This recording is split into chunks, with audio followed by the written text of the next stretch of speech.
Hi, it's Richard, and welcome to the Conscious Marketer podcast. And I'm joined by Kylie, my co-host here. Hi, Kylie. Hello. And today we are going to talk about mentors and guides. And as you move forward on your conscious marketing journey, whether that be creating online courses or if you run maybe a small business somewhere, there's definitely a role to find mentorship, to find a guide. And, finding a guide is one of the key points on Joseph Campbell's hero's journey. There's a point where you kind of start on your journey and you're asked to make the decision whether you want to go forward or not. And often I think, Kylie, you're our storyteller here, but often we refuse the call initially. But as soon as we say yes, then once we've said yes, the universe magically normally puts a guide in our path. Is that correct? Yoda, right. Hopefully Yoda that knows how to write good copy that helps convert people into your program or sell. So the marketing Yoda. But I think this podcast is being recorded at the beginning of 2022, and this January, February time slot is when a lot of people reach out to us. They're seeking assistance. They're joining membership sites. They're buying programs, and so they're actively, looking for help. And so if you're a coach or somebody that's training or have online courses, it's a great time to get your programs or services out in the market. But it's also a great time, to look to find your own mentors. And throughout my career, I've been blessed to have some really great ones, and I've had a few that haven't been so good, and they've kind of created a lot of learning. So I thought in this episode we could just talk about what it means to find the right mentor, and a little bit about there's definitely some dark, deep alleys where you don't want to go down when you're choosing a mentor. So you want your mentor to bring you forward rather than backward. And sometimes, unfortunately, there's a lot of people out there that aren't, they just can't create the results. So let's just jump right in. And maybe, Kylie, can you share a little bit about maybe some of your mentors that you've had? And I can maybe share about some of the ones that have made a difference in my life. And then maybe we can shift to giving some guidance on, how somebody might go about finding somebody to work with or to guide them on their journey. Yeah, well, first I would say my very first mentors before I even got into digital marketing were outside of the industry. And to a certain degree, I still follow that, but there's a caveat to it, and I'll get to that. So one of my first mentors, and Richard and I have her in common, is a woman named Atarangi, and she is a Maori elder, indigenous medicine woman. She probably wouldn't use that terminology, indigenous healer from New Zealand. And the first time I met her, she beat me up pretty good. Couldn't breathe, said I was not alive anymore, had a rebirth, all that. And I got up off the table after she did the hands-on healing work with me, and I went into the kitchen, and I was eating like a muffin or something with my friend's mom. And all of a sudden she said, "What do you think, you're on vacation?" So they called me back in the room and they started teaching me their work, and I had known them for about 2 hours. So over the course of the next 10 or so years, they really took me in and really taught me how to do body work. And I don't do body work anymore. I don't do healing work anymore. But what I really took from it was, you can handle more than you think you can. I can handle more than I think I can. That's like the great lesson of them, I think, is that they push you really hard in the healing sessions to stretch your capacity to grow in a very interesting, unique way. So that's one. The mentor I have now, and I've had many, many mentors in between, but the one that I have now is teaching me the same thing. You're capable of so much more than you think. And she is a former Secret Service agent, special agent with the USSS Secret Service, and she protected 3 presidents, and she has 2 master's degrees, and she was an interrogator. She calls it an interviewer. She's a very nice person. And then, she's just done a really lot of cool stuff. She's in media now. She was a co-host of a TV show called Games, and her book, Becoming Bulletproof, which I just highly, highly recommend. And she again has taught me, like, you're more powerful than you think you are. You're more independent than you think you are. You can do more than you think you can. And I've been accomplishing a lot more since I met her. So that's kind of the thing, the types of people that I've spent my time learning from. In terms of, and then I'll pass it back to you, but in terms of people in our industry, when I want to learn something, and this is the best advice I could give anyone, I know exactly what I'm wanting to learn, and I hire somebody who's the best at it. So I want to be a better copywriter. Here's who I'm going to learn from. I don't just hire someone to hire someone, or because they had a good ad, or because my friends are a part of it. I don't get caught up in that. And I don't want you to either. Yeah, I think what's kind of interesting about mentorship, and I probably have, I don't know, I could probably look back and think 7 to 10 mentors that have like really influenced me. I think one of the distinctions is sometimes a mentor shows up. So there's a mentor that just shows up in your life kind of magically, and I think this is more like the Joseph Campbell. It's not like you're on the journey and you're like, I really need a mentor. It's more like they just show up and they're there and they're like, hey, I could teach you that if you need to know that. And then there's another type, which is like you seek them out, so it's kind of like, I need to learn this, you're the best. And I think there's a role for both. I remember back in Hong Kong, I was journaling one day and I was like, how does the energy flow in my body? And this is what's happening when I'm meditating. And then right after I wrote that down, I went into a coffee shop in the middle of Hong Kong, and I think it was called Pacific Coffee at the time. I don't know if it still exists there. I haven't been back there for many years, but I'm having my coffee and this kind of person kind of waddled up and sat next to me, and we started to talk about things that had to do with financial trading and other things. And then I asked, oh, what do you do? And he said, oh, I'm a Tai Chi master and I work with energy flows. And, I'm here for one day visiting like one of my, fellow teachers, so that person was one of the top Tai Chi / energy workers in the world, still is. And so that person just showed up. And so I'm bringing this up because if a mentor shows up in your life, kind of magically in some kind of spontaneous way, and the universe delivers that person, I think you really need to like be awake and say, okay, like this is probably an important, it's like a soul connection, because they've just come into your life in some mysterious, mystical way. That's what happened there.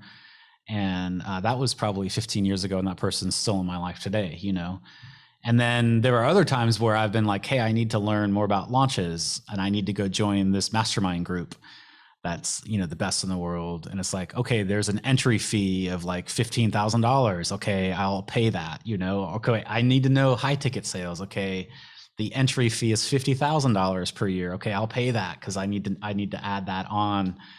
And so those are equally important. And the interesting thing, I think, is that like you said, Kylie, it's like, are they the best in the world? And so I think, I would advise anybody seeking out a mentor this year, whatever you're trying to learn, the number one question to ask is, have they attained and demonstrate the results that you wish to accomplish? Because a lot of times people will go to like business coaches, or, this is quite striking, but sometimes like you'll meet a relationship coach that's had, is in the middle of a divorce, or you meet a financial coach that's like in bankruptcy. Like you see this stuff like quite more frequently than option, or somebody teaching how to create an agency and they don't own their own home, and they're, like they haven't had breakout success, but they're trying to teach something that they actually haven't been able to master. So I think the first line is like, has this person achieved like the success in the area that I want? And the other thing that I would say that like not line number 2 is realize that they're probably really good at one thing, but if it's say, like we're really good at, Kylie and I together, especially with what we train, we're really good with conscious launches and helping on like our demographic, people in the transformation market, get over kind of marketing blocks. But if you come to Kylie and I and you're like, oh, and by the way, I'm having some challenges with my partner. Could you, could you give us some advice there? Or I need some dog training. Like I think sometimes we tend to idolize our mentors to do more than what they're capable of. So just be careful that if you go to somebody, I mean, you could even have a great mentor, a business mentor that was in the financial realm, and then you're starting to ask that person legal advice or marketing advice, and it's just not their realm. So realize that mentors can be quite specialized. And then you probably need a suite of mentors. So like, I think the myth is going to be that you're going to find one mentor in your life that's going to be the be all and catch all to, especially in business. It's like, I just need this one business mentor, maybe, or maybe you need like the legal expert and the financial expert and the marketing expert. So I don't know. There's just a couple ideas there as you're seeking out what you need. I totally agree. And one point I want to make is that there's a huge difference between a business mentor and a marketing mentor. Richard could be both. He's done business, he's built businesses, he's built companies. So he really could do both. He's done marketing in the trenches. But for me personally, I can only be a mentor in marketing. I don't build businesses. I'm not good at it. When I stopped working for other people, I worked for 3 7-figure companies in the coaching space before I went out on my own. And I got mentored and paid to get mentored, which was really phenomenal. I went off into the world and I did marketing, and I wanted to start a company doing educational programs and products because that's what I was really good at. But what I realized early on is that I was not good at building teams. I did not want to build teams. I hired people. I made really bad mistakes in hiring them, and I didn't understand how to not make those mistakes. And I just realized very early on, I'm not a business builder. I'm not a company builder. I don't have the stature for it. I don't have the brain for it. So I want you to know, when you're out there looking for people in your business to build your business, be really clear. Do I want a marketing mentor? Do I want a business building mentor? And make sure they've done it. So I've generated, like, my ads have been a part of generating over $30 million in sales. And so we had 2 copywriters on this podcast that have done 2 billion, but 30 million is not too bad either. So I do feel like I know what I'm talking about when it comes to marketing. But if you had a real business building question, I could be of no help to you. So you want to really be clear on which aspect of your business are you looking for help in? Are you looking for support in being a better copywriter, support in being a better coach, support in being a better healer, a better listener? There's support for everything. I've taken hundreds of communications training because I wanted to be a better communicator. But like Richard said, some of those people were also teaching relationships, and their relationships were a disaster. So you've got to learn sometimes the hard way, sometimes the smart way, whichever you want. And sometimes it's both, on who can really help you with what it is that you're looking for help with. Yeah. And I would say that the number one reason that you want to turn to mentors is so that you don't have to make the same mistakes. And there really are no shortcuts, but a mentor in some ways is a shortcut. If you can find somebody that has a proven method and that they can see what you should be doing or not doing, then it can literally like save you years of time and pain if you're willing to listen to that person. And a lot of people will go into a mentorship and still have their own ideas, So, and kind of on the back of what Kylie was saying, I kind of think of mentorship in 3 different areas. I think of strategy. I think, can this person think, is this person an expert at high level strategy? You can see big picture, because some people are really good at that, And then I think of a second area is mindset, because being part of some groups, like mindset's a huge thing. And if you have blocks in your mindset, it can hold you back. And some mentors are really good with just helping you shift belief systems and helping you see what's possible. And they're helping you to identify what you need to do, especially mentally or emotionally, to get to the next level. And then the third big bucket that I think mentorship falls in, and I think the strategy bucket and the mindset bucket, maybe the mindset a little bit less, but they get overlooked a little bit, And the bucket that's kind of like the shiny object is the third bucket, which is implementation. So it's like, hey, I want to learn this challenge, or I want to do a quiz, and it's more of an implementation. It's more of a technique kind of thing. And so there are mentors that are specialists in different techniques, different implementation methods. And these are the ones I think we're drawn to.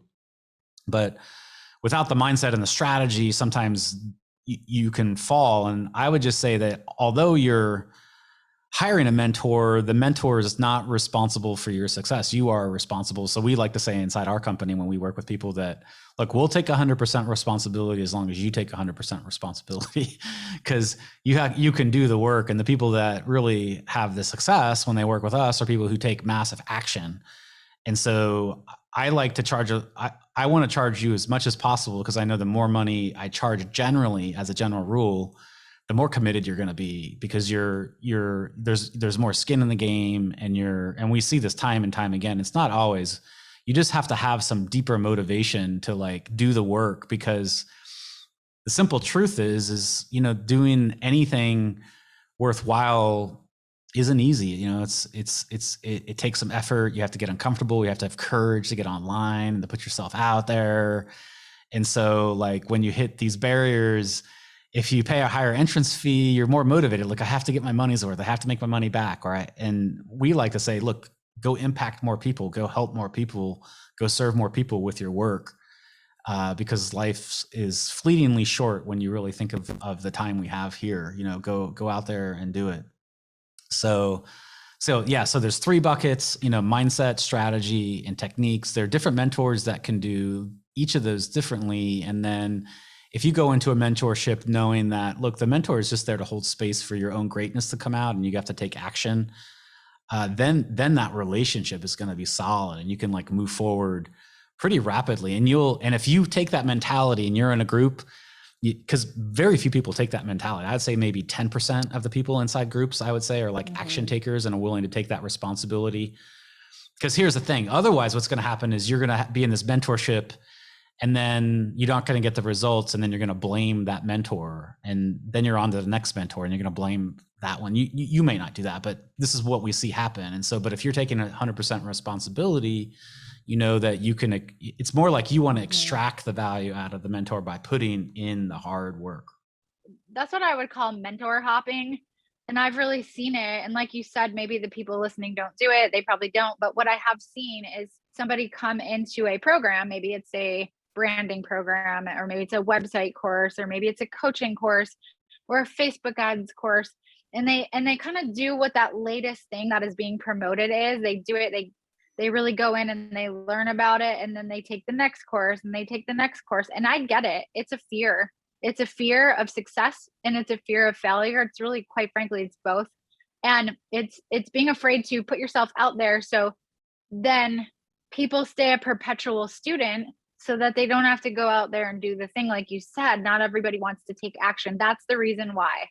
There's another thing that happens that I see that creates a freeze response or a fear in people. And this is on the part of the mentor, really, which is that they only know one thing. I see this in the transformational space all the time. The group teaches one thing. And if you don't do that one thing right, then there's something wrong with you. Maybe they're teaching story-based marketing. Maybe they're teaching Facebook ads. Maybe they're teaching copywriting or get clients with challenges. And if you go in there and you give it your all and you don't get it right, then they're like, well, you didn't do it right. And essentially what that does is it makes people freeze up and feel like there's something wrong with me. I can't do this. What I think is important in a mentor is, how flexible are they? If that doesn't work for you, can they then go, you know what, that didn't work? That's okay. Let's try this, or let's try this, or let's do this.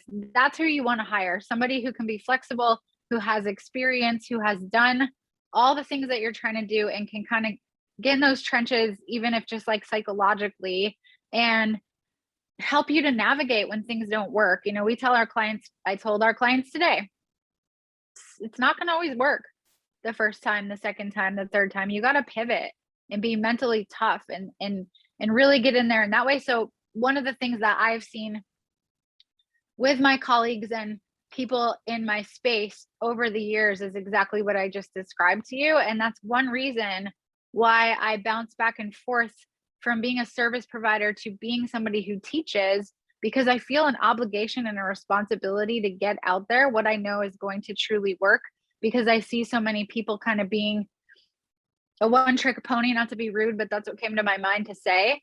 And like, hey, I can teach you this one thing, and I can try to teach you these 30 things, and then you get to go pick which resonates with you. So I think that's really also an important conversation that people are really afraid to have. Yeah. And, you know, one of the harder things to do too is sometimes you'll have, you know, I call this multiple mentor personality disorder, but you might have like 2 or 3 mentors at the same time, because it can kind of get addicting. But if you also, there is a level, if you have the right mentor, you have somebody that you can trust that person, because they have been down the road, and you have to keep an open mind, because if they've created the results that you want. Yeah. So if that person's giving you advice and then you have another mentor on the side that's giving you maybe different advice, then that's difficult. I remember driving in LA once, and I had Google Maps on my car, and then simultaneously I was listening to Waze, which is not a good thing to do, by the way. And so I was getting directions to, and well, there's some point in the road where Waze was wanting to send me one way and Google Maps was wanting to send me the other way. And they both probably would have gotten to the destination, but, you know, I had to turn one off. It was like quite confusing. It was pretty funny, and my wife and I laugh about it now, but if you have 2 apps open at the same time telling you different ways to get there, they both would work. But if you mix the 2, you're going to end up in like a bad area of the neighborhood, and it's not going to end well, probably. So you're better to follow either one or the other. But if you start to create a mentor cocktail, I'm going to take this part of this person's advice and this part of this person's advice, I would not recommend that. And it diffuses it diffuses the method and the results of somebody who has gotten the results. So that would be another thing that I might avoid. I would say go all in on the mentor for the specific thing that you're working on or that you want to improve on in your life or your business. Yeah, makes so much sense. Hopefully we've been able to give you a little bit of value today. I mean, that's a lot about mentorship, and it's not formulaic, but it's really shooting from the gut. But on top of shooting from the gut, having the refinement of knowing what you're really looking for and who you can trust. And I truly believe in working with people that are smarter than me. I've always done it. Right now I'm working with a guy that is a master at a communication system that we like to study. I meet with him twice a month. And the reason is because the better a communicator I become, the more successful I'm going to be, but also the more empathetic, and it's good for my relationships. It's good for every area of my life. So if I know that's available to me, why wouldn't I do it? And so Yeah. I really encourage any area of your life that you want to improve, look and see how can you be improving it. It's not to be a transformation addict or anything like that. It's more to look at, how can my life be better? How can I bring more value to other people? And how can I invest in myself in order to make that happen? Yeah. And also, if you're asking, you know, if you're offering your services to other people and you're being a mentor for other people, and you actually don't have your own mentor, you're a little bit out of alignment, because you're asking other people to mentor with you. But if you're not rising and taking yourself to the next level, unless you're like at the top of the pyramid or something like this, I'm sure there's some scenario where, like, you know, you can't find anybody above you. Maybe it's the Dalai Lama in meditation, or to pick your example or whatever. But I think it's actually kind of an obligation, actually, if you're mentoring other people, for you actually to, you know, to be drinking the Kool-Aid or the kombucha or whatever it is, you know. So like, I think it's important. You know, mentorship has changed my life. I'm so grateful for the mentors. In fact, one of the reasons I want to write my own book is just to thank all the people who've stepped forward in my life, you know, and given me their energy and their time and their secrets, and just encouraged me, because they've helped me to go beyond what I thought was possible. And that's the role of a mentor, is to help you go beyond what you even think is possible. Because a good mentor can see that even the dream that you may have for yourself is too small, you know, and they can help you create a bigger vision for, you know, what you can do in the area of your life, or the amount of people you can impact, or the value that you can actually bring to the world to be of service. And so that's like so important, to be able to hold space for others around you, and for other people to hold space for you too, so that you can align with your soul's work, whatever that might be. So go do the thing. Yeah, go do the thing. This is the beginning of 2022. If you're listening to this, find a mentor that you really resonate with, and help mentor other people. I think it's like this, what we do as human beings. You know, we bring people up, and we have other people kind of hold space for us to do the same. And that's kind of, it's a noble thing. So thanks for listening to Conscious Marketer Podcast. We're like so appreciative that you are here and you listen and you tune in. And do us a favor, go on to iTunes, give us a review if you've liked this episode. If you want to work with us, we always have opportunities to do that throughout the year. You can go to consciousmarketer.com/accelerator. That's the one program that we open occasionally, and that's where we help people get their launches off. And then we have some deeper programs after that. So thanks for joining us here. Thanks, Kylie. This has been a really good conversation. So good. Yeah. Thank you everyone for listening. Yeah. See you next time.